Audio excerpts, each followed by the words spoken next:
नमस्कार, आपण पाहतात न्यूज मराठी आणि आता बातमी आहे इंदापूरमधून। इंदापूरच्या तक्रारवाडीतील महिला सरपंचाला शिवीगाळ, भिगवण पोलिसात आरोपींविरोधात गुन्हा दाखल।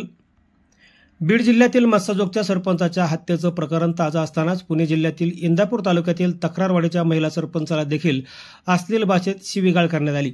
विशेष म्हणजे पोलिसांच्या समोरच ही शिवीगाळ केल्याचा आरोप महिला सरपंचांनी केलाय।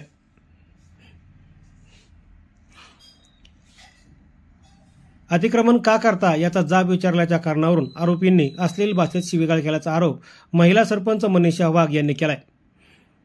सरपंच मनीषा वाघ यांनी ग्रामपंचायत तक्रारवाडीच्या समोरील जागेमध्ये अतिक्रमण का करता याचा जाब विचारला असता अतिक्रमणधारकांनी थेट सरपंचांना अर्वाच्य भाषेत शिवीगाळ केली, त्यांच्या कुटुंबियांना जीवे मारण्याची धमकी दिली असा आरोप मनीषा वाघ यांचा आहे। मनीषा वाघ यांच्या तक्रारीवरून भिगवण पोलीस ठाण्यामध्ये अशोक शामराव वाघ, अनिल शामराव वाघ, गौरव अनिल वाघ यांच्या विरोधात गुन्हा दाखल करण्यात आलाय।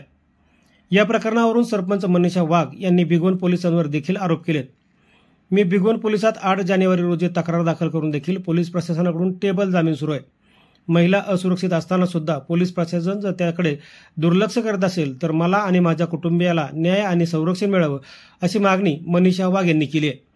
नमस्कार, मी मनीषा प्रशांत वाघ, विद्यमान सरपंच तक्रारवाडी तालुका इंदापूर जिल्हा पुणे।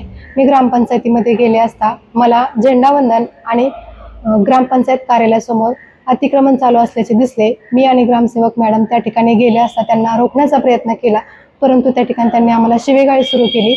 मग आम्ही पोलिसांना बोलवले। पोलिसांच्या समोरही त्या ठिकाणी आम्हाला शिवीगाळी अश्लील भाषेत शिवीगाळी त्यांनी केली।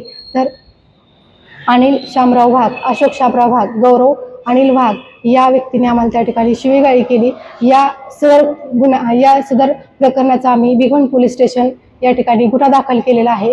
या गुन्हा दाखल केलाय तरी मला आज कळतंय की टेबल जामीन पोलीस प्रशासनाकडून त्या ठिकाणी चालू आहे।